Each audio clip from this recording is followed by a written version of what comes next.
My name is Jeremy Devins, and this is the Quiet Mind Astrology Podcast. And in today's episode, we're going to cover a few different things. So I'm going to cover 10 different Q&A questions that have been submitted over time. I've got a long list of Q&A I need to get around to, and I'm excited to dive into those. We're going to cover a wide range of topics today. So you might want to check the timestamps if there are certain things you're especially interested in jumping to.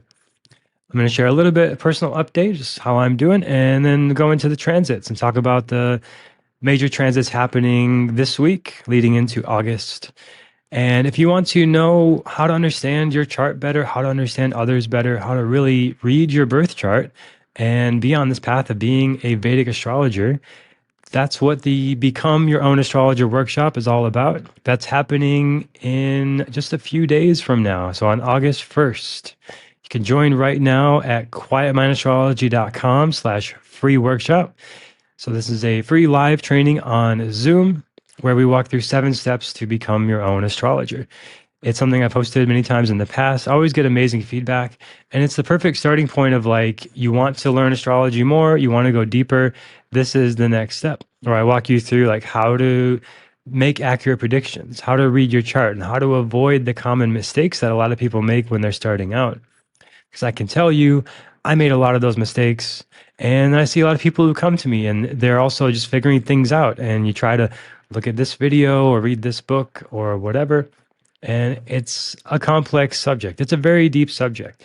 I know a lot of you listening are very deep people. I'm always super grateful and amazed at the people I meet through giving readings and working with students.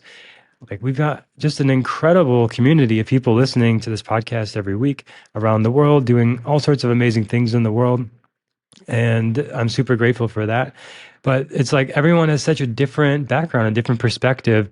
But the one common thing is this interest of understanding ourselves and going deeper beneath the surface of the external, of the superficial. And astrology is that. If you're like me, you probably looked at the world with a lot of curiosity growing up and just wanted to understand people, understand yourself, understand why we're here, understand what's happening, especially. I mean, I can't imagine being born in the last 20 years, like the kids growing up through the incredible world changing events of the last 20 years. That's a whole different story. But, I've grown up, I'm born in the 80s. A lot of, actually meet a lot of people also born in the 80s through this podcast. So we've grown through that as well in a little bit older age. And we've seen a lot of changes in the world and a lot of external things that we have no control over.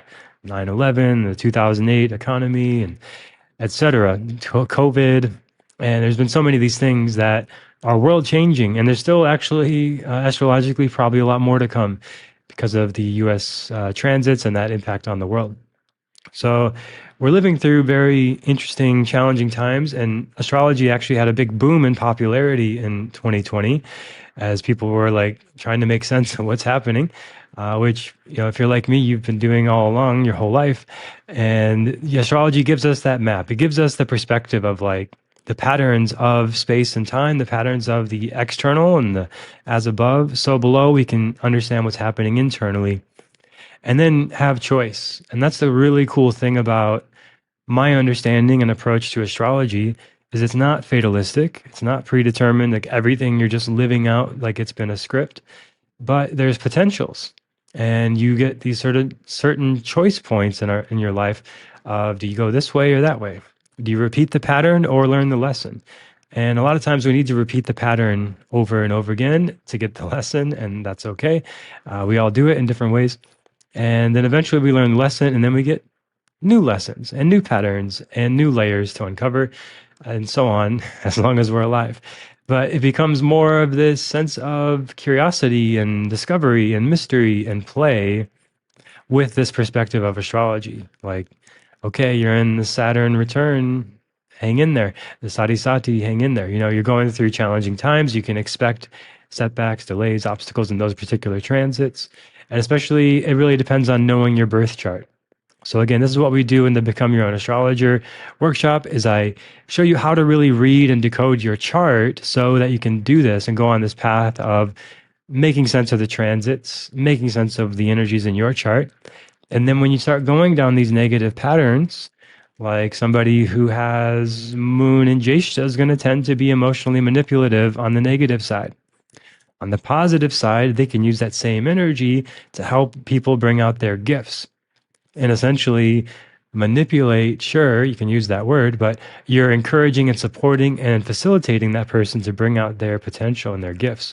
Amazing skill. Really good for teachers, counselors, therapists, but not so good on the shadow side in maybe neglectful relationships or trying to control situations or things like that. So that's one specific example, right? Moon and Jesta nakshatra can play out those, and that's just two examples of how it can play out. There's a lot more. And every placement in your chart has this potential, positive, negative, and neutral, just like every atom in your body, in every cell, at the atomic level, you have a proton, electron, and neutron, and choice in some ways of how those express and influence and how those express. And then you can go further subatomic to everything is either a wave or a particle. So it's basically just whatever you're looking for is what it is. If you're looking for a wave, you see a wave. If you're looking for a particle, you see a particle. That's quantum physics. And that's really the law of attraction and intention. So as we go looking into our charts, looking to understand ourselves, looking to understand the world, what are we looking for?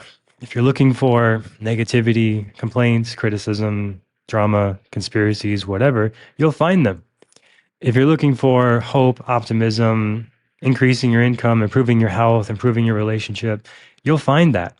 Right? Whatever you look for, you'll find it.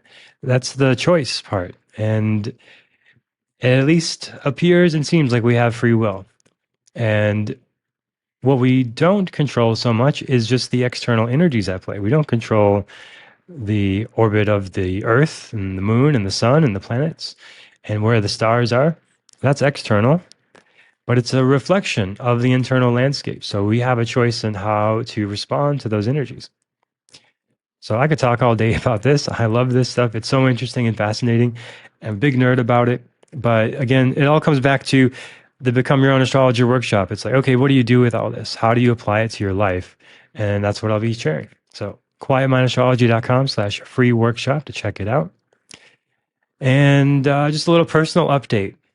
How I'm doing, as I've shared in recent episodes, going through the Saturn transit over my sixth house brings challenges to my health. And I've had to be very disciplined in my health routines. And that means going back to the things, especially as Saturn's retrograde now, going back to the things that work really well for me. So when Saturn's retrograde, you need to go back to the systems, structures, and processes that worked well for you in the past in that house. For me, it's the sixth house as a Virgo rising. Depending on your rising sign, it'll be a different house. If you're Aquarius rising, it's your first house, and so on. And if you're not sure what that means, what I'm talking about, get your free chart on my website, and there's a little video explaining like how to do this, what I'm saying. So quietmindastrology.com, get your free birth chart. If you're new to me, that's how you can see this. So health challenges, obstacles, needing to go back to what works. And I just want to share this. That's like such a obvious revelation. Like, how did I forget? Why did I stop doing this? As a Virgo rising, I like to track things. I like to be organized. I like to be systematic. It makes me feel like a sense of control and safety. On the negative side, that can become overanalyzing, overthinking things, thinking think about this. What about this? Need another perspective. But on the positive side, it can be like really good job of taking care of myself, like getting the nutrition I need, the sleep I need, the exercise, and being very good at handling a lot of different things, spinning a lot of plates, essentially. Very productive. And that's fun. I really enjoy that. But I've dropped that. I wasn't on top of that. I've been on top of other aspects, like in my business and other parts of my life. But, we all make mistakes. We all drop things at times. So I dropped using this app I really like called Macros. So basically, you can just put in all of your food that you eat for the day. I know some of you listening are like, no, oh my God, this guy is so Virgo. I'm going to skip ahead. But hear me out, because it's so easy to get deficient in different vitamins. It's so easy to not get enough potassium in your diet. It's very easy to not get enough vitamin D in your lifestyle from not getting enough sunlight. 50% of people have vitamin D deficiency. And vitamin D is, you could think of like the conductor of the orchestra of your body and your health. That one has been easy for me living near the equator now. So I go out in the sun every day. So I got that vitamin D. But a lot of my general nutrition has been less meeting those goals. And then my health has been challenged more. So I'm not saying this is going to work for everybody or apply to everybody, but for me, getting back into planning out my food and not being overly analytical about it, not overthinking it, just like it takes 5 minutes. Okay, for breakfast, I'm going to have a banana, this, and this. For lunch, I'm going to have this, and this. 5 minutes, plan it out, and then see, oh, actually, if I eat this today, I'm going to be way deficient in this vitamin or this macronutrient like protein or fat or too much fat or too much carbs or whatever. And my body really thrives when I am more systematic with it. And that's part of the karma and the energy, I think, of the Virgo risings, where that works well for me. And it might not work well for everyone else. And you might do best to just go with the flow, eat intuitively. I'm not saying that any one way is the best. And that's part of the amazing thing about astrology is really understanding that everyone else is going to experience and perceive and go through the world in a different perspective and lens and filter gifts and weaknesses.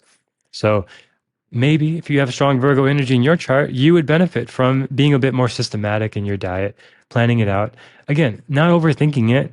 I know some people listening are just like, no, not writing down. I don't care. I'm not writing down what I eat. That's okay. That's totally fine. Some of the Virgos are like already on the app and they've already done it. And that's great too. So, if it's interesting, worth checking out, worth at least doing once and just tracking like, what did I eat today? And then where does that end up in my calories? It's very easy to undereat, especially when you're sick. Like I've been off and on over the last 2 months, struggling with different health issues. And I was not using this app, not tracking my calories, just kind of eating intuitively, which is fine. It can do just fine with it. But when I'm sick, when Saturn is over my sixth house retrograde, kicking my ass, I got to be more Saturn. I got to be more disciplined, structured, organized, get back to what worked well in the past for me. And I have this background of training in bodybuilding. A lot of you might not know. When I was like 16, I took my first weightlifting class. It was euphoric, the best feeling in my life, got me out of depression, started weightlifting all the time, and gained like 50 pounds. Because when you're young and you start weightlifting, you can gain a lot of muscle fast. No drugs, none of that stuff. But I started eating a lot, gained a lot of muscle, got really into bodybuilding. And then I realized all those people die young and have heart attacks and can't touch their back anymore. A lot of the bodybuilders I started hanging out with were like, I don't really want to be like this guy. I like, it's cool, but I'm going to tone it down. So yeah, I went more on the yoga path and stopped lifting for a while. Anyway, another topic, but that's a big part of my background of the sort of bodybuilder lifestyle, like tracking everything, being very disciplined. It's really like you go to the gym, you destroy your body a little bit. You have to literally tear the muscle fibers to build muscle. So you have to push beyond your capacity every time to build muscle, which makes your body very vulnerable. And so you have to basically baby it. You have to like sleep a lot. You have to drink a lot of water, eat precisely, get enough macronutrients and micronutrients. So it's really this practice of being very disciplined, of taking really good care of your body. And then people take it to the extreme with like the bodybuilding and extreme dieting and steroids and drugs and stuff. And then it's not so much taking care of your body as much as it's just competing in a competition to look a certain way. And that's a different topic. But I love the sense of like pushing your body, challenging yourself to grow. And mentally, it's so relaxing and so clearing and calming for my mind to just push my body and not think so much. So I really love lifting weights and I've done it for a long time now. And that's a big part of my background. So coming back to that. So all this to say, sharing about myself, because maybe it's something you can apply to your life. Going back to things that have worked well for you, systems and structures in your past that worked well, and coming back to those things and bringing them back into your life. And that's one for me that's feeling really good. It's like, I needed this. Why was not doing this? It's very relieving and like satisfying, and my body feels a lot better going back to that. So worth trying, worth checking out. The Macros app, I think, is free with ads. Maybe it's like $2 to get rid of the ads or something. There's lots of things like this, MyFitnessPal, Macro Factor, etc. A lot of them have a bunch of kind of noise. This is the simplest one, super basic, and you can see your whole day, plan it out, and see where you land. It's very common that people end up like eating way too much fat, or and then wondering why they're not losing weight, or eating way too few calories, and then wondering why they feel weak and tired, right? And that's part of what was happening for me, eating way too few calories, and my everything was way out of whack. Just trying to eat intuitively, but like my digestion was off. It's like I can't eat that. It was just, and I really needed to get this big picture perspective on it for myself. So macro macros, it's like an orange app. Check it out. I'm not affiliated or anything like that, but it's very useful. So that's one thing for me going on, is going back to that. Other thing, I just want to celebrate another class of the Vedic Astrology Mentorship has graduated. Amazing students from around the world, super fun. And I just love helping people go deeper in learning astrology. And it's an ongoing thing. Like I give access in my mentorship. You get access to come back every time if you want. You can come back as many times as you want, no additional cost. Because I think of it as a lifetime study. And you're always a beginner's mind. You're always learning, always a growth mindset, never a fixed mindset. So it is never done learning. I'm never done learning. I learn something every time I teach this class. And, one of the things I talk about in there is don't share so much about yourself. Anybody who's giving readings, don't spend too much time in the reading sharing about yourself. But here I am on the podcast sharing a lot about myself, but it's a different context. So hopefully anything I share here is relevant and interesting to you and you can apply it to your life. But in a reading, I don't do that. Very minimal, because it's all about you, right? And I think anytime you're receiving a reading, it should be really about understanding yourself, gaining perspective, gaining empowering perspective on your life and what you can do with it. So any astrologer you go to, I think that's a big important thing that you should feel coming out of it. Like you have better perspective, understanding of yourself, clear direction of what's important to you. If there's something you came in with a question, that you have clear direction. I don't give answers or advice. I don't tell people what to do. I help people know what's at play, what's on the table, and then encourage you to have a better understanding of how to work with those energies. I think anybody who gives advice is demonstrating power over rather than power with. And I have no interest in having power over anybody. I have interest in encouraging and facilitating you to empower yourself and to see what potential is available to you, and empower yourself to know this, and this are options, and to really find what's true for you. I could just say, take this job or don't take that job, but it's external. It has to come from within. And so much of our world in modern times is external. Of you got a good grade because you memorized what I said and then you repeated it. Now you get my approval. That's the whole school system, right? Or you're supposed to get a job at this age and work this long and get married at this age and have these many kids, and these sort of things, because that's what you're supposed to do and these people said you should. But everyone's different. Everyone has their own unique gifts. And I just do my best to help people understand their unique gifts. And I think that any astrologer would do well to do that as well. It's my encouragement to astrologers out there. Anybody who wants to be an astrologer, if you're practicing a little bit, if you're dabbling, if you're trying to read your friends' charts, make it all about them. And if you don't understand something, say you don't know, look it up. And I'll actually give a book recommendation a little bit here as we get into the Q&A. So being an astrologer is a major responsibility, not something to take lightly, but also not something to take too serious, and to have some fun with it, and to know that as you better understand yourself and be curious about others, you can better help others. And that's what it's all about. As a kid, I wanted to be a psychologist, and I didn't, and I tried to go down that path, and it's like, actually, no, it's not quite it. And I get to use those same gifts and skills and interest in astrology, understanding ourselves, understanding each other, and encouraging self empowerment, encouraging you to find the answers. So I think astrology should really always point to that, in my opinion. So let's get into Q&A. Let's talk about some different things. Lots of questions here to cover today. So the first one is, make this a little bigger. If you're watching on the YouTube or the Spotify, we're going to cover 10 different questions here. Number one, what are your thoughts on having a debilitated planet ruler?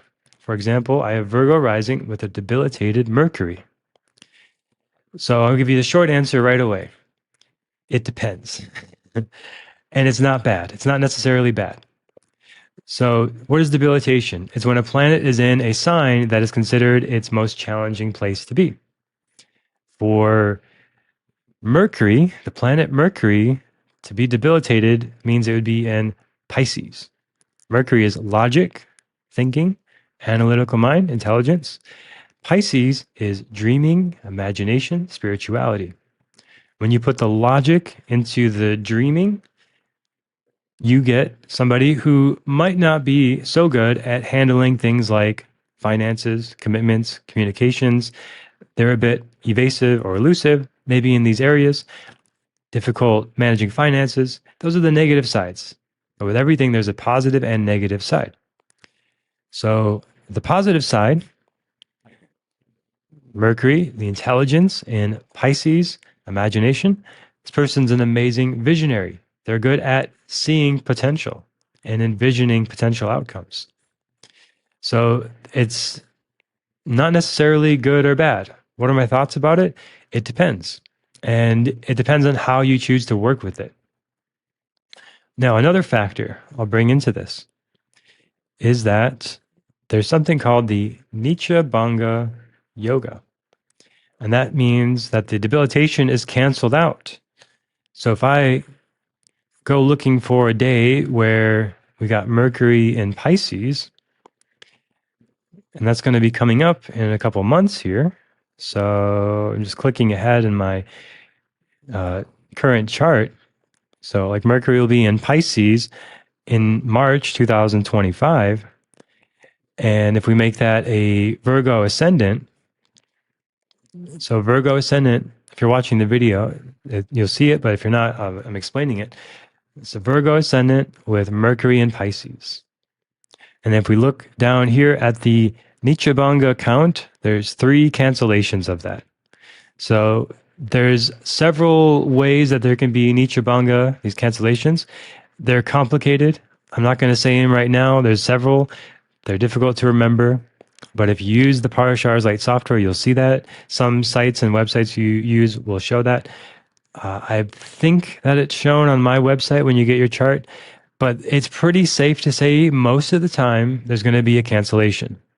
And most of the time, it's not always a bad thing. So I would not worry about it. In short, I would say look at the possible positive and negative expressions.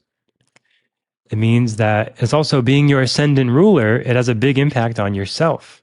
So for Virgo rising to have their ruling planet debilitated means that their strong sense of self can come through using their analytical mind to envision and imagine their future.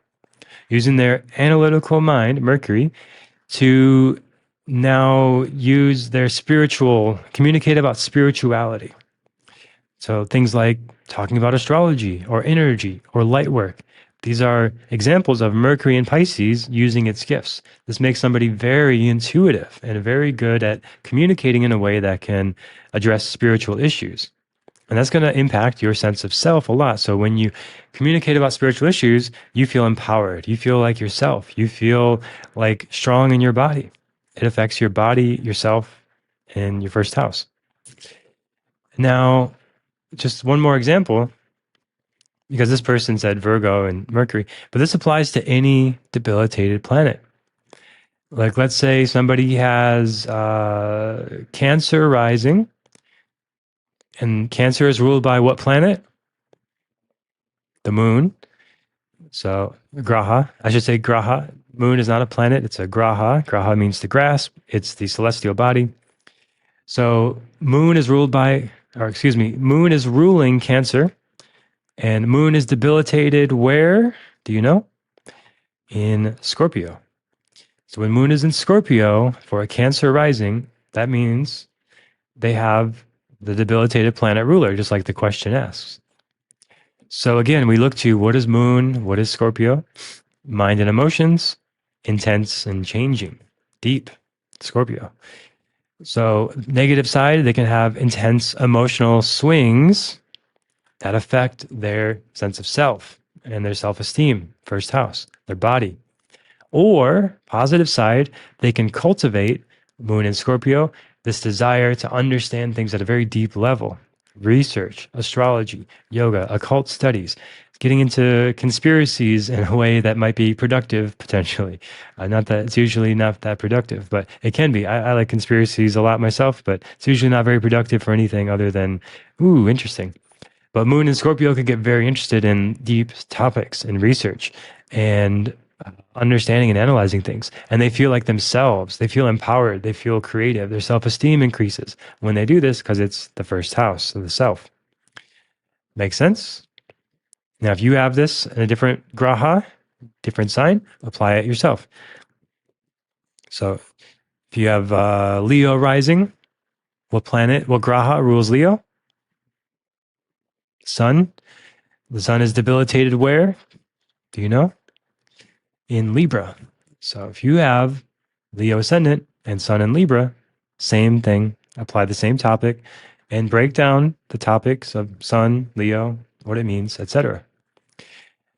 Question number 2, can you touch on hereditary traits versus those seen in a birth chart? For instance, can you see a tendency for a specific illness in a family through their charts?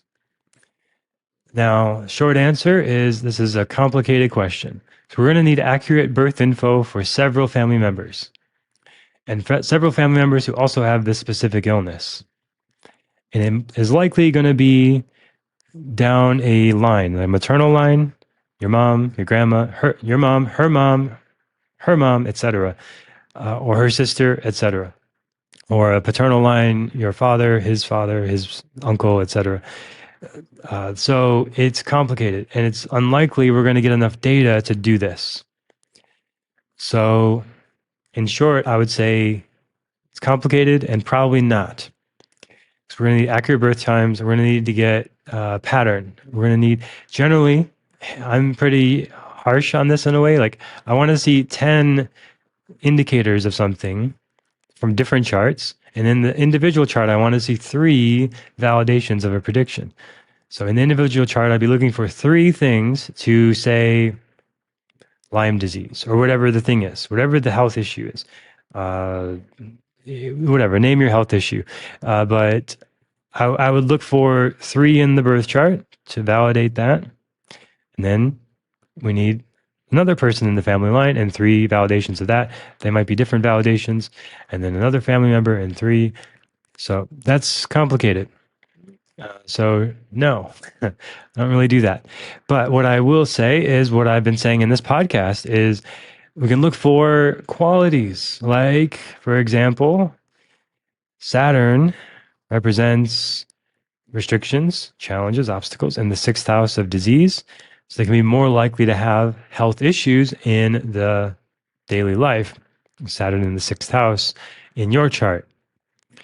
Now, what we can see hereditary is it's very common if you're a parent or a child, we're all children of somebody. So if you're a parent or a child, look at your children or your parents' charts. It's very common that, say, for example, in this chart is a Virgo rising, that the mother would be moon in Virgo or a Virgo rising. Or that there's some connection between the moon and ascendant between the mother. This is very common. Or you say in this chart, the moon is in Sag, and then the mother has their moon in Sag or ascendant in Sag. That kind of thing is very common, and we can see very strong connection or relationship patterns there, but not quite these kind of things like hereditary traits as much. Maybe some certain personality traits, certain qualities, disposition, experiences they might have, Moon in Sagittarius. The mind and emotions are adventurous and enjoying travel and learning about new topics, philosophical. So this would be a mother who likes to teach their child and who likes to inform them of things. But being a Virgo rising is going to feel like that's nitpicking from the mother. And the Mars is aspecting it. So especially so, there's going to be some power struggles with the mom in this particular chart I'm looking at. So they would look at the mom's chart. Maybe they've got Sag ascendant or Moon in Sag.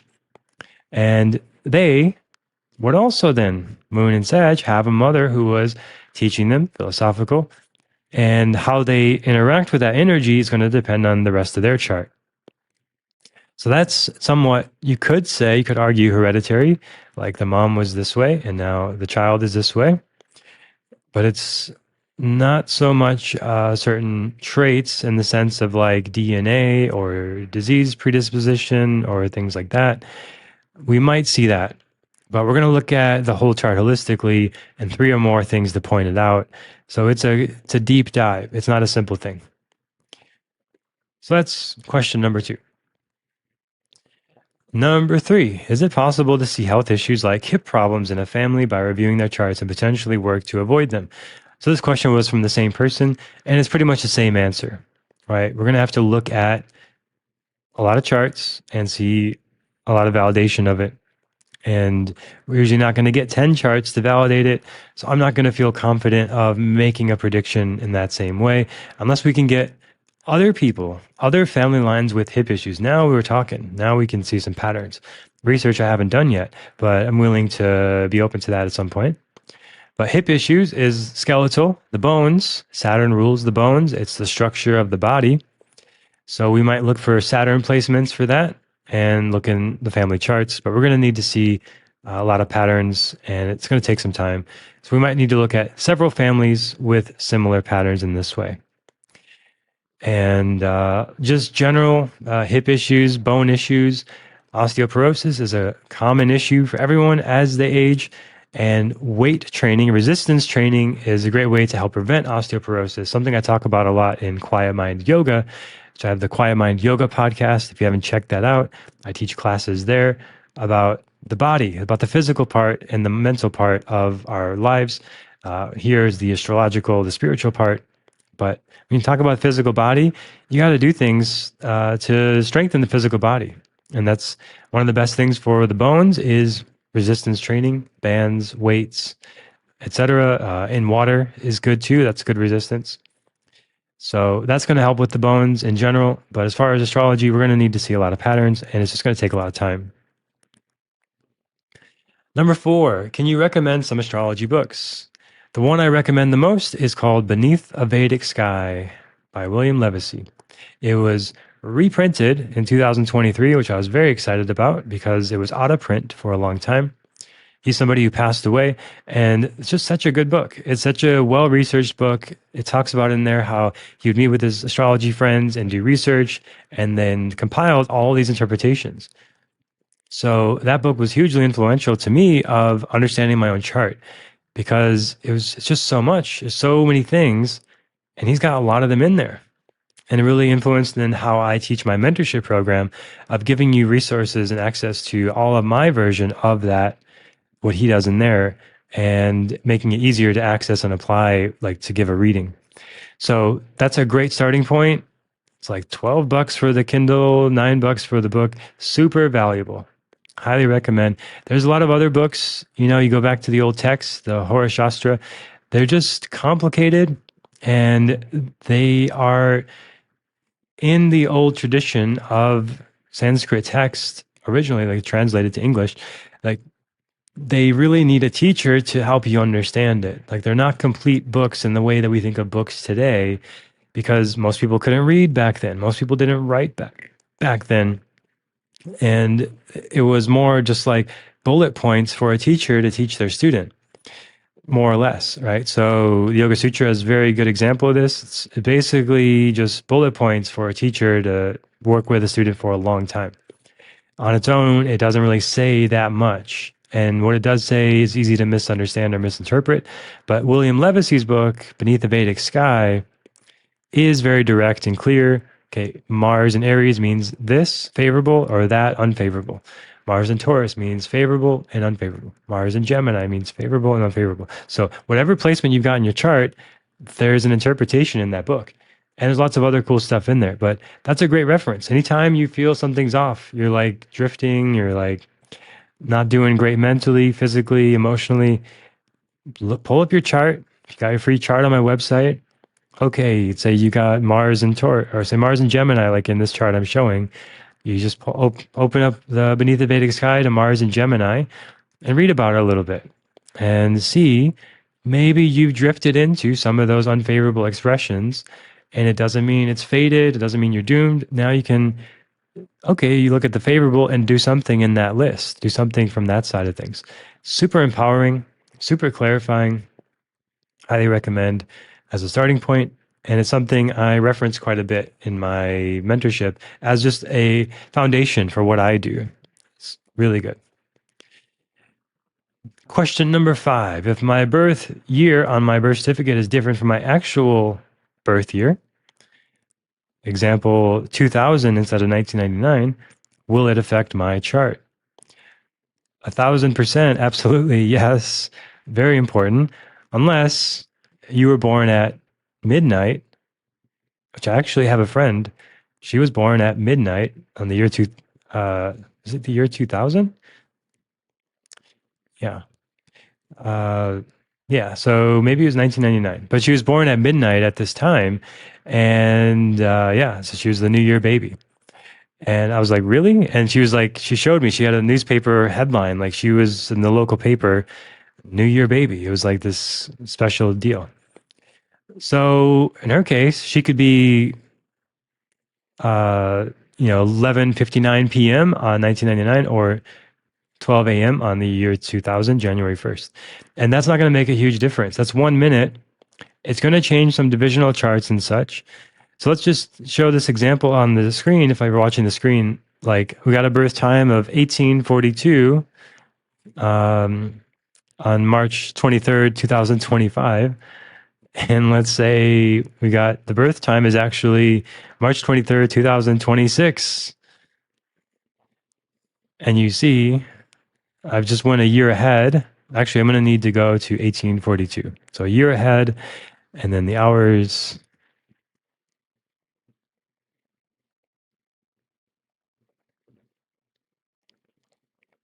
to 1842. So it changes a lot, right? The whole chart is different. And we take K2 out of the first house, etc. So this question is interesting. We're going to need to look at the chart, test it out on the chart calculator on my website, change the year. If this is what we're talking about, it's like, a specific day and time, and it's just the year is wrong somehow, then you're definitely going to have a different chart. Because every year, at that same time, like if you're born on March 24th at 1842 in 2026, that's a Virgo ascendant. But if you go a year ahead at the same time, it might move back the ascendant or it might change. And it's because of the leap year and the way the calendar is set up, it's not going to be that every year at 1842 on March 24th, it's going to be a Virgo ascendant. And the planets are going to be in the same place, because especially the outer planets, they're moving slowly across the whole zodiac for many years, right? So it's a big deal. And but if we're talking about it's it's like minutes, like if you're in the end of the day, midnight, then it might not be that big of a deal. So sorry I can't give you a better answer, but I need a more specific question about that. Number 6, when does the D9 activate if we're not married? Short answer is the D9 is always active. It's always there to some degree. It's the unfolding of your energy in your life over time, your spiritual evolution over time. I think of it in this way that your birth chart is just your essential self. If you see the Pixar movie Soul, there's a soul that enters a human body, and that soul already has qualities and personality. And I don't have children myself, but any parent I've talked to about this says their child comes in with a personality already. Like the parent might be super shy and quiet, but the child comes in super extroverted and loud and big, or vice versa, or whatever. Or the child comes in super interested in airplanes and they have nothing to do with airplanes in the parent's life, and they don't understand why is the kid so into airplanes or whatever the topic, right? So there's an essential nature, an imprint of the time of birth of this is what's happening in space. You're born, here you are, and you've got this cosmic stardust, this collection of carbon in this particular way to be this particular person. And that is not who you are forever. You're going to evolve. You're going to experience life circumstances. You're going to make choices. You're going to change. The D9 helps you understand that evolution.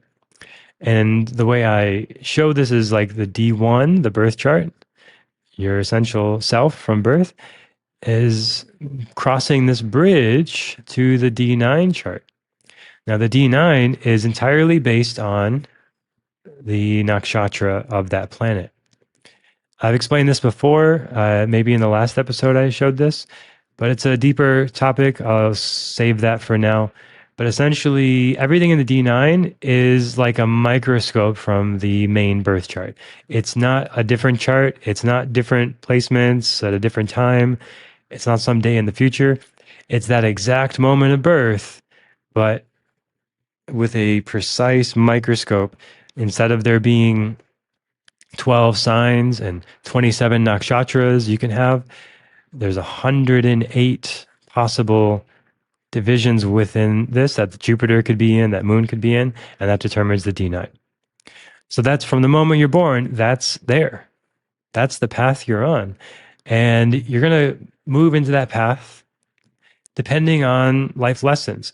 And I think of it like spiraling out, right? So let's say your first experience of relationship with your parents is in some way neglectful.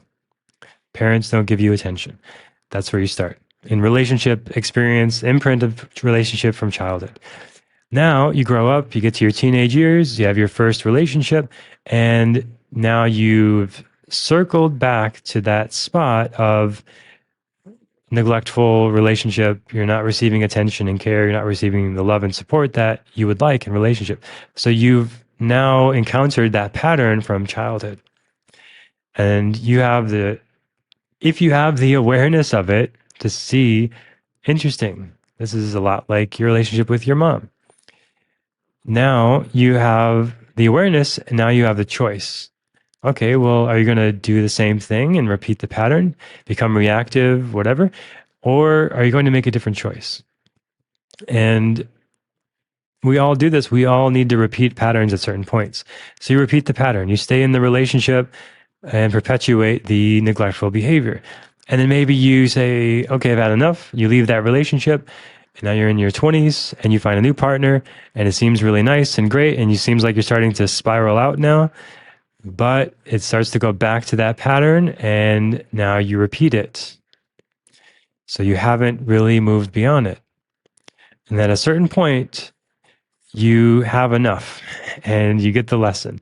So now, okay, you're in your late 20s and you find a new relationship and now it's going really well. It seems like a lot of growth. You're spiraling out and you come to that point again, but now you're at an octave of it. You've spiraled out to a layer above it to see, like actually stepping back and seeing, oh, interesting. The neglectful pattern is here.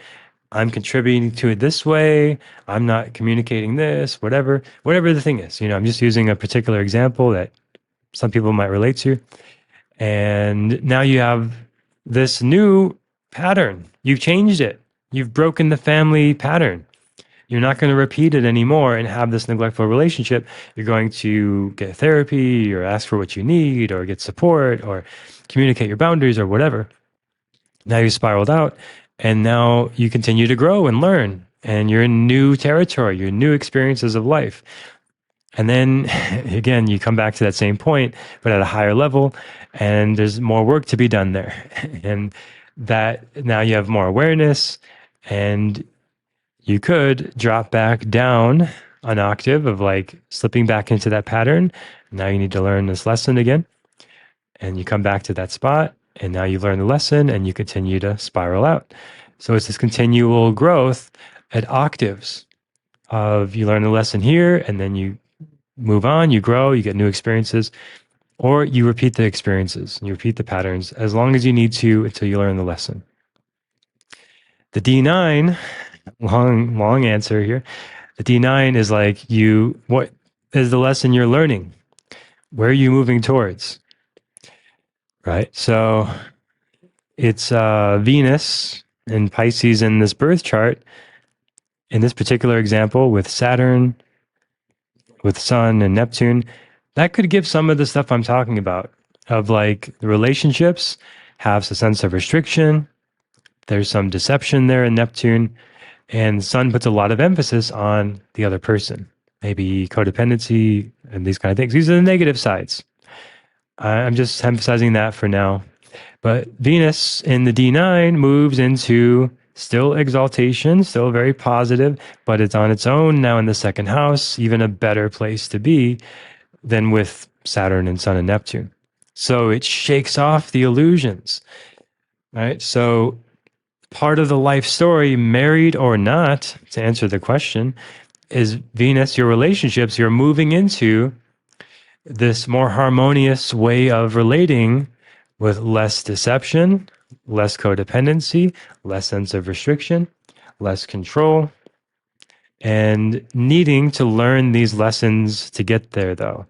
Got to learn about where you might be getting deceived in relationship with Neptune, where you might be giving your power, your sun, and vitality to the partner and becoming codependent, where you might need to have better boundaries in relationship with Saturn. Again, I'm just focusing on the negative side right now. I can do the positive too, but this is just to keep it short. And yeah, the Venus is evolving towards this more harmonious expression in the D9. Now, look where planets move in your chart. Has to do with the conjunctions, the houses, etc. This is a pretty deep topic, so I apologize if I've lost you. But the D9 is activated a lot when you get married. When you get into marriage, that's why it says spouse here. Part of the major karma of this is when you get married, this stuff accelerates a lot, right? It's like if you want to really work on your stuff, get into a committed, deep relationship. And so much stuff will come up. All of your childhood wounding, your relationship patterns, your attachment style, your attachment wounds, this stuff all is accelerated. You got to address it. It's there in front of you all the time. You're in the relationship, you're committed, you're showing up daily to this person, all this stuff comes up. So it accelerates your evolution, which you're always on from birth. You're on this path. It can happen faster. You can learn these lessons. Again, like I mentioned, the spiraling out. You don't have to repeat that pattern over and over again of neglect and relationship. You can experience it once and then come back to, oh, that thing's happening again, and have the awareness through practices of self-awareness, yoga, journaling, meditation, astrology, etc., tarot, whatever. Anything that gives you self-awareness and empowers you to now have a higher perspective, in the sense of like you're actually looking at it from a new perspective, that can allow you to spiral out beyond it and not just repeat it. And we all have different spots, whether it's your finances, your health, your career, your money, your relationship, whatever, that we repeat the patterns and we get kind of stuck there.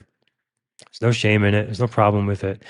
And we need to learn those lessons, and we might need to repeat them for a long time. And sometimes we look at the D9 and it's like a very similar chart, a very similar stuff going on. Like Rahu and Mercury are still together in Aquarius in both charts. So that's similar patterns still going on as they evolve. So they might have a sense of communicating in a way that's aggressive with Mars and Rahu there. Blunt, direct, forceful, overbearing with all this. Again, I'm just focusing on the negative to demonstrate the spiraling out concept. And then they evolve through life. It's not so easy to just change that way of communicating, because Rahu is still with Mercury. So there's still karma there to express, and it might not change so much. It loses the Mars, so it might take away some of the edge and aggression. and they might hit this wall of like being a bully, and then they're confronted and like it's not working for them anymore and they got to change. That could happen when they're a kid, a teenager, in marriage, work. It's likely to play out somewhere. And the sort of timing of it might depend on the dashas. The dashas have a lot to do with when things happen in the life. And the D9 went a long, winding road here, but the D9 is always active. It's especially activated in marriage. Yes, you're right on that.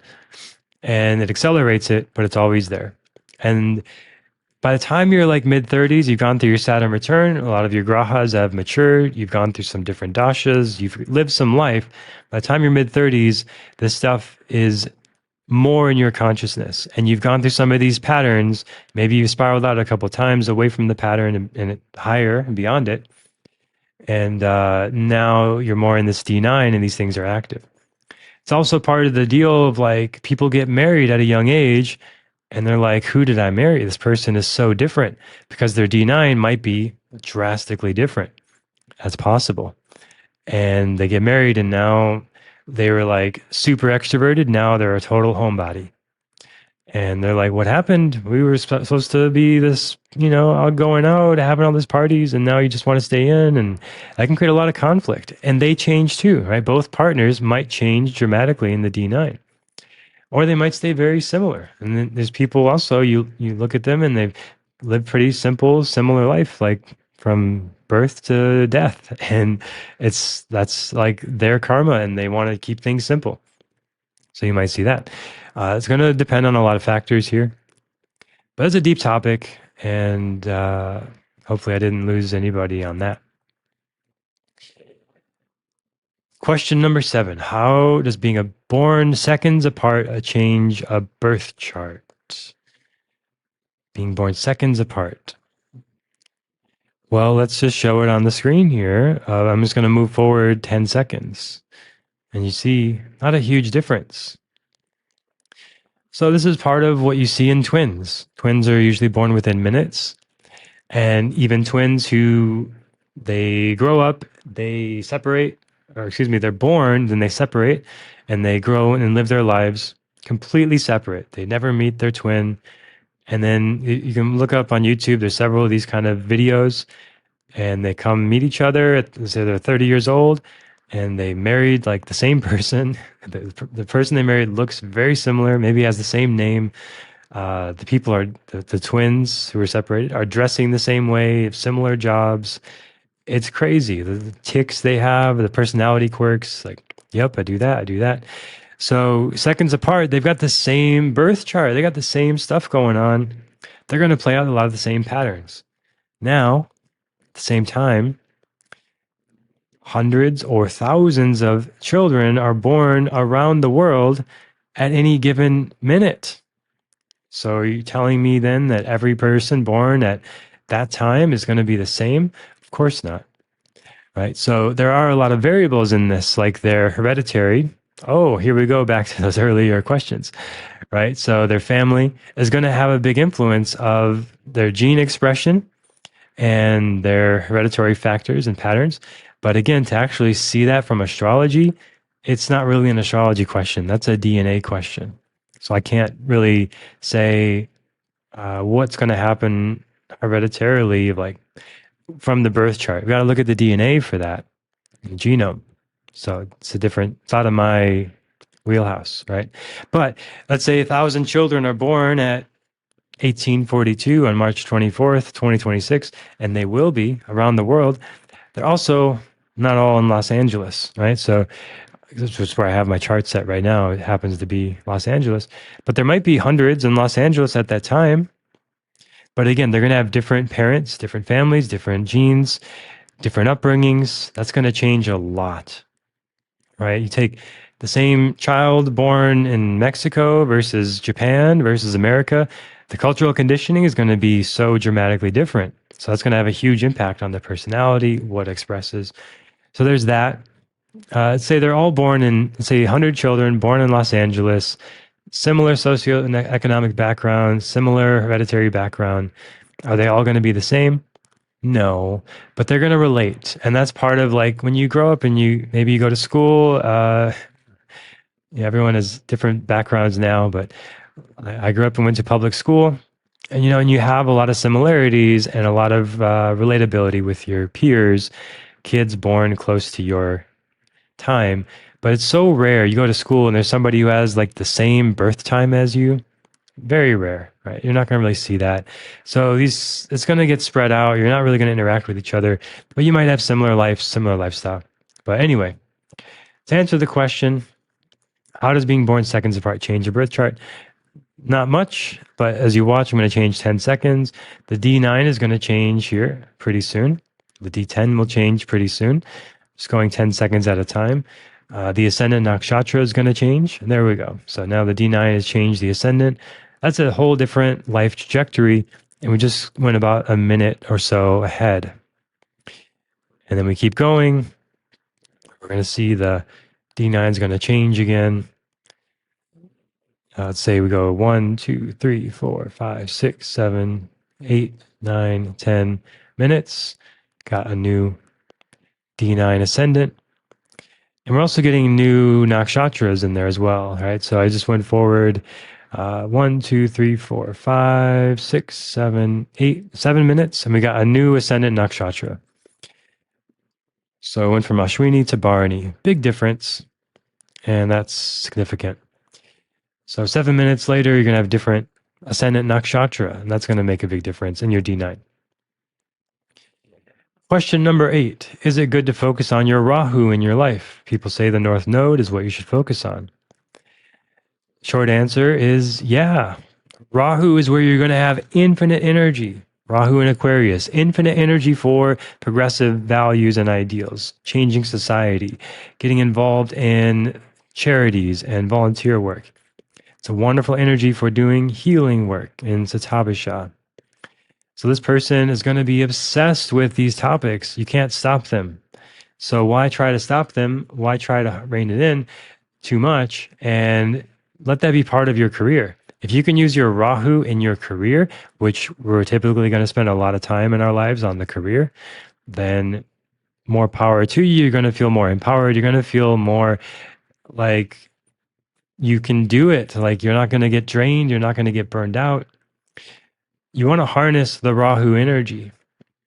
It's like coffee, caffeine. It's like 5-hour energy shot, but it's always there. Like even when you're tired, Rahu in Aquarius is always going to be like, what else can I learn? How else can I contribute to society? What else is going on? Is there a retreat I can attend? Is there some new discovery in AI? Is there some new scientific research I can get into? Some paper I can read? Always infinite, nonstop. That's Rahu in Aquarius. And then Rahu in different placements is going to be different expression of that. So you want to harness that energy because it can become a problem. I'm talking about more of the sort of positive side. Negative side obviously can become addiction. And you want to get involved in social justice causes where you are destructive and maybe vandalizing things, causing harm to others or yourself, destroying things that you believe in, causes you believe in a lot, and you're actually more destructive and don't know when to chill out, and you're alienating people. That's Rahu in Aquarius on the negative side. So you want to harness it. You want to let it breathe and focus on it in your life, like you say, but don't let it run your life. Don't let it be the decision maker. So the decision maker is going to be more like Jupiter, your wisdom, having a higher perspective, bigger picture perspective of what makes sense here. Think about this, wherever Jupiter is, and Venus is your desire, what you're really motivated towards, and what you love to do. And your teachers, like ninth house, Jupiter, these kind of things. But this particular chart I'm showing is Rahu and Mars and Mercury together. So this person is going to be pretty hard to stop. Like they're going to become involved in on the negative side. They can be very adamant activists, like destroying property, harming others, writing articles saying this is the way it has to be. I am right, you are wrong, and if you disagree with me, you're the devil, etc. It can be really intense. So you don't want that energy running your life to the point where you're alienating people and abusing people and whatever. So it's got to be honed in, harnessed, cultivated. It's a wild energy that's got to be directed. And you think of movies like Kill Bill. She's so revengeful. Like she is just full of revenge and spite. But she works with a master teacher to help her harness that energy. And she checks off her list in that movie, but she's harnessed her energy to be able to do it. And maybe not the best example, but this is kind of those vibes of Rahu and Mars and Mercury together. It's like, don't mess with this person. They're going to be a force, but they've got to harness it and direct that energy. And she does in that movie. Maybe a better example might be like Karate Kid. Young kid, got a lot of energy, got something to prove, and he works with a master to harness his energy. So that's getting the Jupiter involved, which is a very different place in this chart. But getting some wisdom and perspective from an elder to harness the energy and not let it run your life, because it could just be destructive. And that's an example with Rahu and Mars, especially, but Rahu in general can become addictive, obsessive, destructive. So you want to keep it in check wherever it is in your life. You got a lot of energy, utilize it, but be intentional about it, be conscious of it, have that perspective. And I've been talking about this a lot today, of that sort of octave perspective. In yoga, we talk about the Atman, it's the true self. It's like you can literally imagine yourself, your body, and you step back, as like your soul steps back a foot out of your body behind you and watches your body. If you've ever played a video game from a third person perspective, like you're controlling the character on screen, but you can see the back of their head.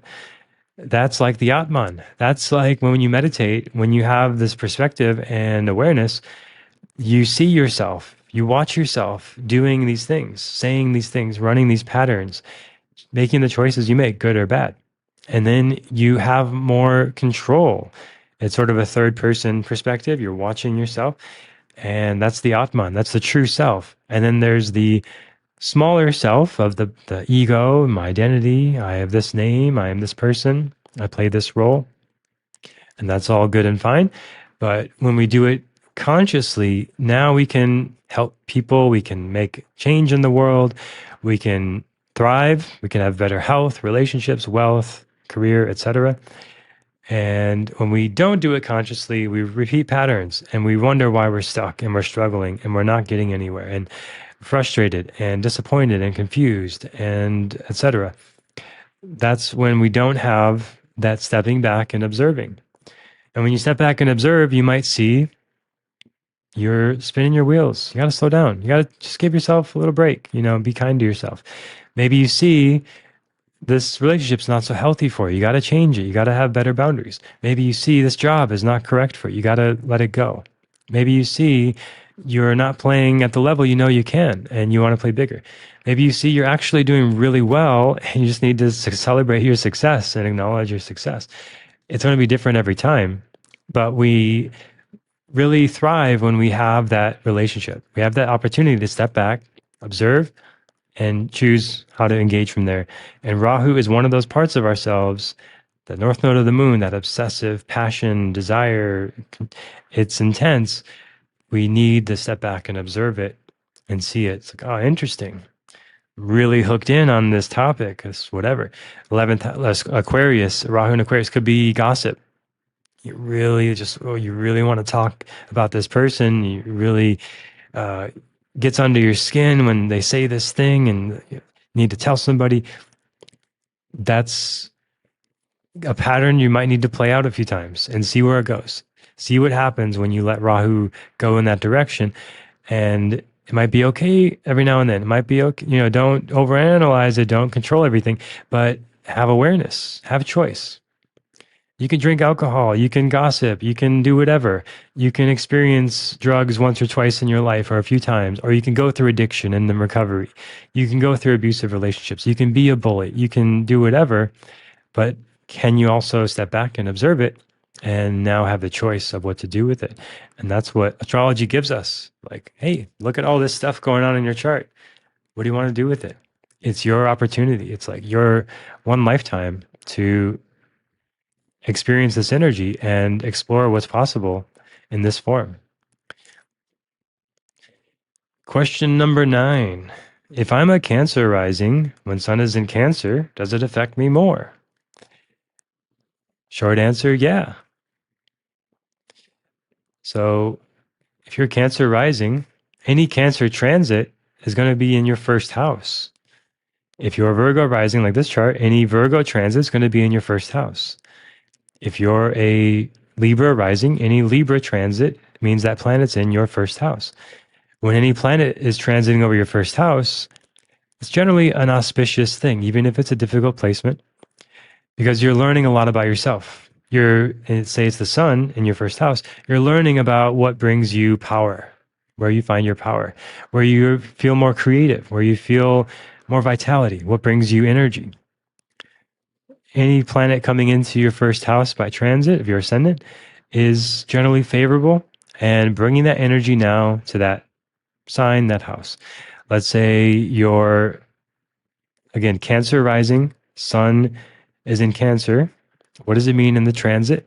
Well, apply everything I say about the transit in the podcast. I talk about the transits on a broad level, but then add the qualities of the first house, and that's yourself, your body, and your self-esteem, etc. So it's affecting that in that way. And then in particular, Sun in Cancer. Now the Sun is in the Moon sign. So Sun, your vitality coming through your emotions, creative emotional expression, empowered through understanding yourself better, through therapy, through journaling, through self-awareness practices of understanding your emotions. Be really beneficial to listen to music that makes you feel something, anything, sadness, joy, aggression, whatever. There's a lot of power in feeling when Sun is in Cancer in your first house. That's an example. And the 10th and final Q&A question today is, how do you make composite charts? Well, I use Parashar's Light, the software. I highly recommend it. It's sort of the standard among Jyotish, Vedic astrologers, because it does so much so well and so fast, and it would take forever to do this without the app, and there's nothing really close to it. It costs a lot for a software. If you're used to like buying things on the App Store for 99 cents, this app costs about $300 US. But if you want to learn astrology, it's the best. It's the one. Once you learn it, it's like you've gone pro. Like you are now ready to get deep into astrology. Because before that, it's kind of hard to do a lot of cool stuff, a lot of interesting stuff without the app. You can do a good amount, like with my website that generates a chart based on Parshar's Light. So it gives you some important details. But when you want to really get in there and see everything, it's the app to get. There's nothing quite like it. If there was something better, cheaper, whatever, I would recommend it, but it's the one.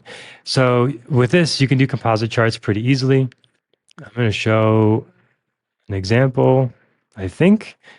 So this is kind of a crazy one. It's just so basically it's one birth chart on top of another. So I'm going to need to open a new birth chart to really show this off. But let's just say you in your chart have a Libra rising and you have Saturn in your sixth house. And let's say that your partner has Saturn in, excuse me, they have Rahu in Pisces. Okay, so again, just to explain this better, let's say you have Saturn in Pisces, which ends up being your sixth house, and your partner has Rahu in Pisces. When you overlay the charts, when you do the synastry, you take your chart, Saturn in Pisces in the sixth house, and now you've got to rotate their chart. So now you make them a Libra ascendant, and that puts their Rahu in Pisces over your sixth house. So if you're watching this, you can see that visually. Saturn in Pisces, Rahu in Pisces. So your partner brings Rahu into your sixth house in Pisces. You already got Saturn there with Sun and Venus. So you love being disciplined about health.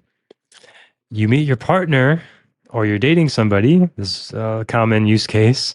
Dating someone, is this the right person? Well, they've got Rahu and Moon in Pisces, and they bring that into your sixth house. So they bring a lot of passion and intensity about health into the sixth house. And the moon is there. So there's a lot of changeability about the health there. This is quite an intense placement. You're probably going to really enjoy living a healthy lifestyle together with this person. You're both activating the sixth house a lot. Both can be very dreamy, very imaginative, maybe too watery, too much emotion going on. They've got Rahu and Moon in Pisces with Neptune. They need to express their emotions.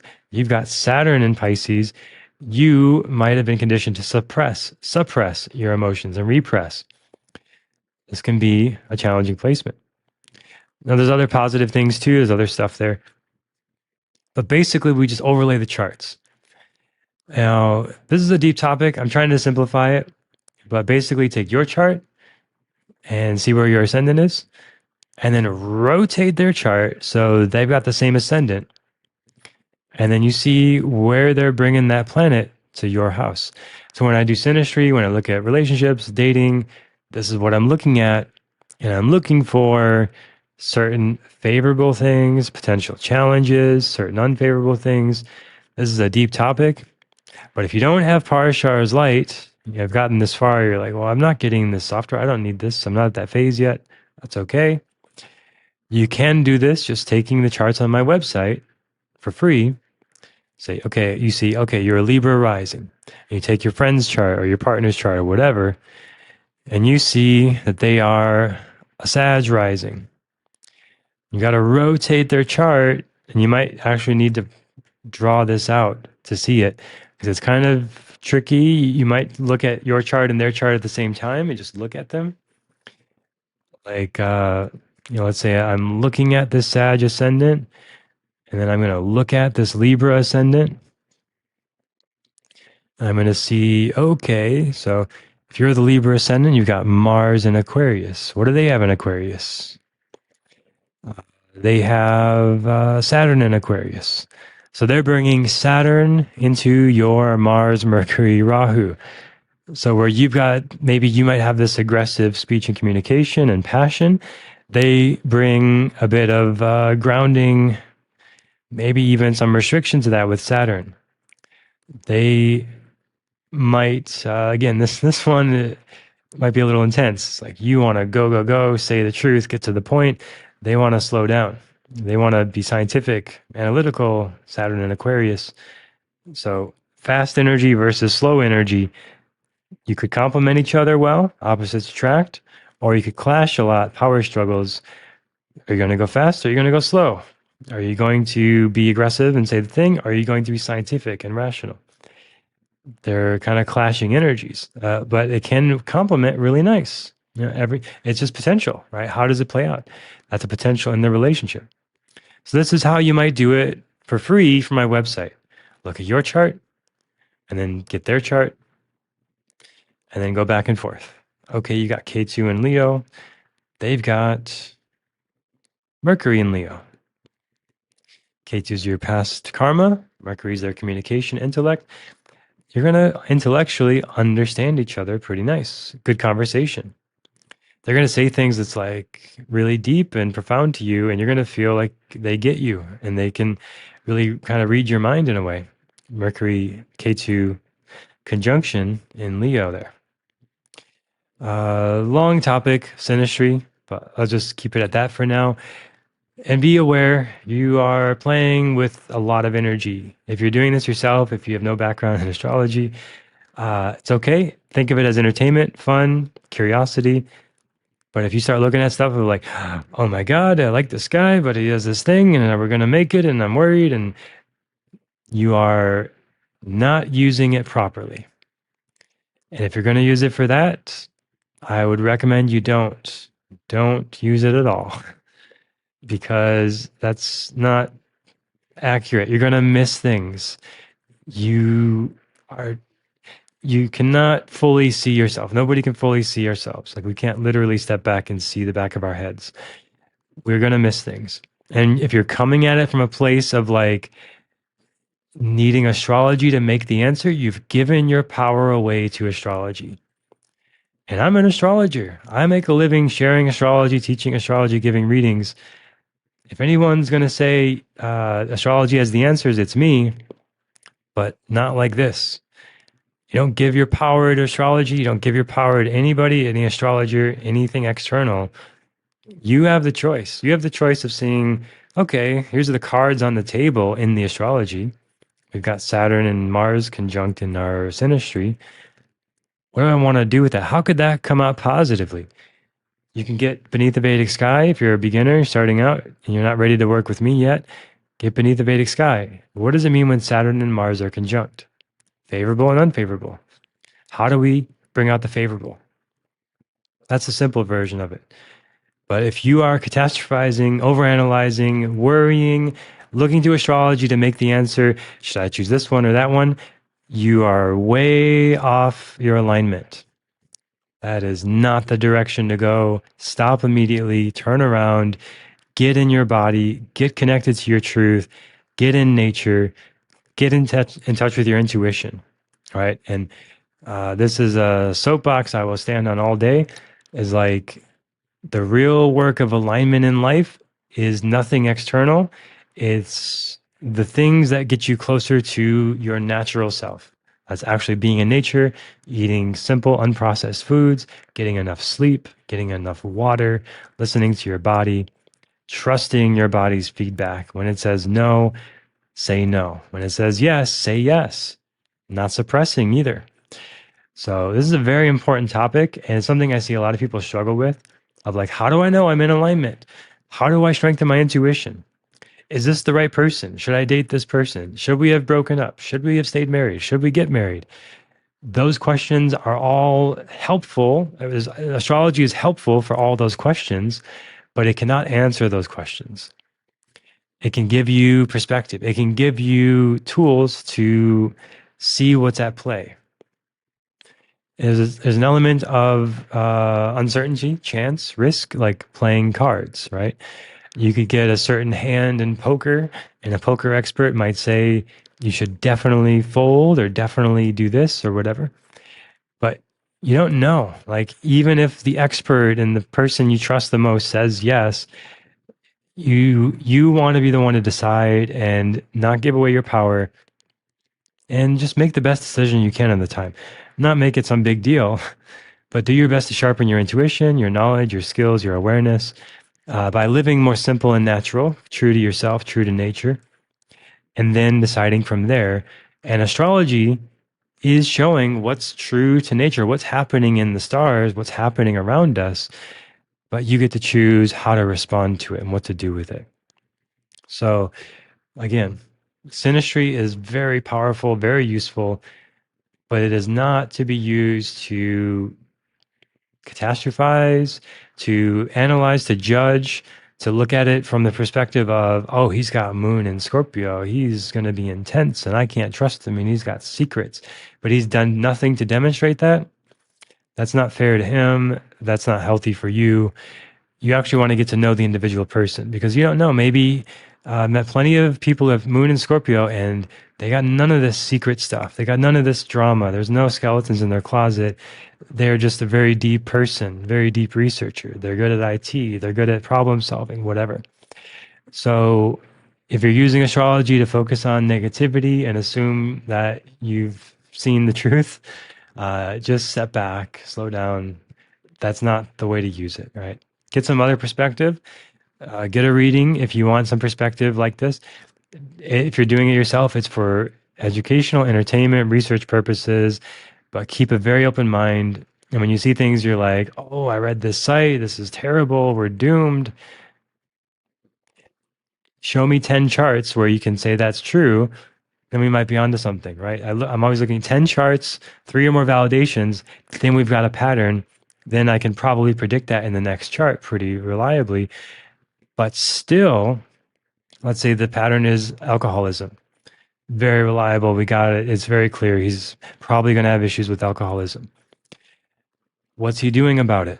How is he responding to that? Knowing that's his karma in this life to experience that energy. What has he done? What is he doing? How has he managed it? And there are so many examples of people who've had this kind of thing and they go into recovery and they're done. That's it. Karma is expressed. They've healed it. They've moved on. They've spiraled out. And you can't look at their chart now and say, this person's an alcoholic. I can never trust them, blah, blah, blah. They're going to be abusive. They've changed. They've evolved. They've healed that issue, right? So you don't know. You don't know until you really get to know somebody and you do the work to train your intuition to be true and aligned. So as you really get to know somebody, your instincts are correct and you're trusting yourself and you're feeling the truth of what they say. You could be wrong. You could be hurt. Can't avoid this. It's going to happen. But you learn from that, you move forward. But we use astrology to understand better, but intentionally, right? So time to get off my soapbox. And that is our Q&A for today. So hopefully you found that interesting, helpful. And now let's look at the weekly transits from Friday, July 26th, 2024. Let's see what's going on in the sky this week. And the first thing coming up here is Mars in Rohini for 19 days from July 26th. So I'm going to pull up a new chart to show what's going on now. And if you're watching the video, you can follow along. So what is Mars? Planet of action, aggression, competition. And it's in the sign of Rohini. Now from July 26th for 19 days, so into early mid-August. Rohini, what is Rohini about? Well, it's a beautiful energy. It's a harmonious energy. Rahu here, Mars here is ruled by the moon. So the moon rules Rohini. Moon would be exalted in Rohini when it's here. It's a very standout star. It's kind of easy to spot Rohini in the sky. If you find Taurus, Orion's belt kind of points to Rohini. So if you get the Night Sky app, you can look up and see it. So it stands out. It means the reddish one. Mars is the red planet. So there's this energy around taking action in a stable, productive way in Taurus. So from July 26th, first 19 days is a good time to take stable, productive action towards your goals. To find ways to have healthy competition with yourself or with others, maybe doing a yoga challenge or setting a goal to work out certain minutes a week. Like if you have an Apple Watch, to do like a certain amount of fitness minutes or something like that. To walk a certain amount of steps. To take action on a goal, to be productive. It's a great time to harness this energy to be productive, but Moon is ruling it. So Moon gives this more sensitive approach, this more feeling approach. So it's not just guns blazing, Mars ahead, I'm going to do what I want. But it's like, let's find a way to be productive, intentional, but also feeling and what feels aligned and what feels true. And one of the cool ways to work with this kind of energy is to honor the ups and downs and the highs and lows. So the moon is constantly waxing and waning. And depending on your birth chart, the moon could be auspicious or inauspicious any day. It's going to depend on your rising sign and your moon sign. So that's a deeper topic, but essentially the way you can work with it is just following the waves. Like if you wake up and you're just ready to work and you want to go and you can go, do it.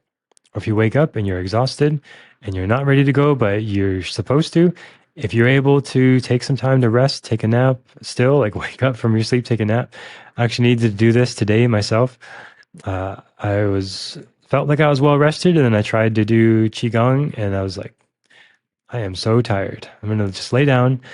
And I talk about this on my recent Quiet Mind Yoga podcast too. There's a yoga nidra practice there.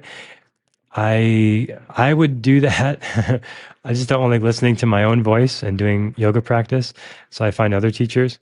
But that's basically what I do. You know, if I'm like, I want to be productive, but I need to rest. My body says no. My body says slow down, take a nap. So I might put on a yoga nidra practice. That's a really great way to just wind down. And if I'm tired, I'll fall asleep. That's okay. It's great. If you need to sleep, sleep. But that's honoring the ebbs and flows of the moon energy as Mars, the warrior, is now in action in a way that needs to ebb and flow and go with the waves. And when you're ready to go, go for it. If you're like, you know, maybe not ruining your sleep schedule too much, but if you got a big burst of energy in the evening and you can get some work done, maybe just go with it. And it might be just fine. And it might be that if you don't go with it, you try to sleep and you can't sleep because you didn't run that energy out. You know, it's going to be different for everybody.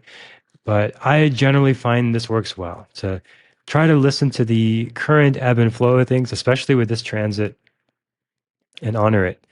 If you need to lay down, rest, take a nap, meditate, whatever, do some sort of healing work, take a shower, trust it, take a walk. That's good. And then when you get the burst of energy and the productive energy, trust that, run with it. Your diet can affect this a lot, right? If you eat a lot of heavy carbs, your energy, your blood sugar might crash. That's a different factor. And that's where you want to make sure your diet and your lifestyle is aligned of not derailing this. Of like, you might feel the Rahu or the Mars, excuse me, Mars and Rohini energy of like, oh, I'm super ready to go. But you just ate a big heavy carb meal and your blood sugar crashes. And now you feel this friction of like you're ready to go but you can't, and you need to rest but you want to go, and you end up in this weird twilight zone in between space, which I've experienced a lot too. It sucks, you know. So your diet, your lifestyle all contributes to being able to follow these waves. And I think part of the lesson in this 19 days is to find your unique expression of it. What helps you wind down? What helps you get in flow? Is it listening to music? Is it dancing? Is it working with someone else? Is it working at home? Explore. It's a great time to explore these things. Next major transit is on Wednesday, July 31st. Venus into Magha nakshatra. Venus is the planet of love, beauty, art, expression, desire. And Magha is the throne, starting a new cycle of the nakshatras. So Venus is ruled by Ketu here. Ketu gives us a connection to our ancestors. Great time for learning about your history, your past, your ancestors. And great time for stepping into your creative expression more in the leadership, royalty kind of energy of being visible, being seen, sharing more on social media, putting yourself out there more, sharing your gifts, sharing what you love with others.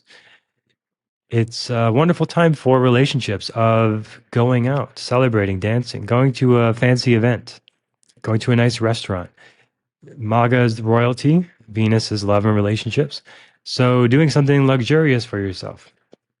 This could also be free. You don't have to spend a lot of money to do it. You could just cook a nice meal at home and make it really special. Candles, music, etc. You could go out to a really beautiful place in nature. Venus loves being in nature, natural, going to a beach or mountains or trail or somewhere beautiful, a vineyard, a garden, a farm. This is wonderful to go somewhere really nice and beautiful together. Again, it could be free, it could be a nice hotel, it could be vacation, all favorable. And also on that day, Venus is moving into Leo overall for 23 days. So everything I said applies to some degree, but when Venus moves into the next nakshatra coming up, we'll talk about how that energy shifts after this on the next podcast. But Venus and Leo in general, again, all the things I just said apply. So your love and romance now into this more royal, enjoyment, luxurious kind of energy. Great time for improving your home as well, making your home feel more like your palace, your kingdom or queendom.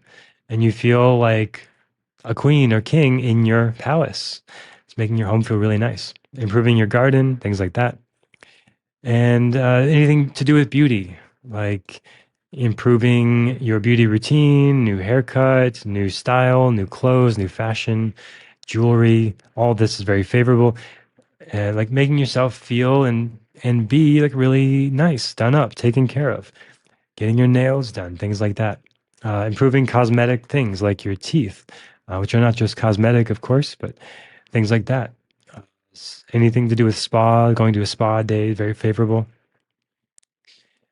In outside of Austin and Dallas, Texas, where I lived for a long time, they have the King Spa, right? So if you live near Dallas, going to the King Spa is perfect Venus and Leo energy, where they've got like salt rooms, baths, massage, everything, every kind of spa thing you could want, all in one place. You could spend all day there.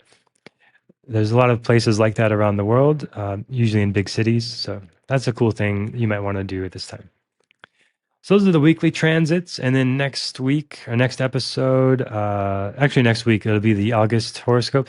I'll have some extra episodes coming up as well. Just lots to share. I've done this huge purging process, cleaning up a lot of stuff, and I've found a lot of things like these Q&A questions I've been wanting to get to for a long time, and lots more things to create. As you see, I've been sharing different episodes on different topics, something I've wanted to do for a long time, but just needed to get on top of some other things. So excited to share more stuff here on the podcast, and really excited about the Become Your Own Astrologer workshop coming up on August 1st. quietmindastrology.com/free workshop to join us. And if you join live, you'll be entered to win a free one-to-one reading with me. All you got to do is join live. So you learn about astrology, and I like to give gifts, and you don't have to do anything to win it. Just show up, and I'll pick someone at random. And then we'll talk about 7 steps to become your own astrologer, how to avoid common mistakes, how to read your chart, how to work with the things I talk about here on the podcast. Super fun. Looking forward to it, and hope to see you there. And look forward to sharing more with you next time on the Quiet Mind Astrology podcast.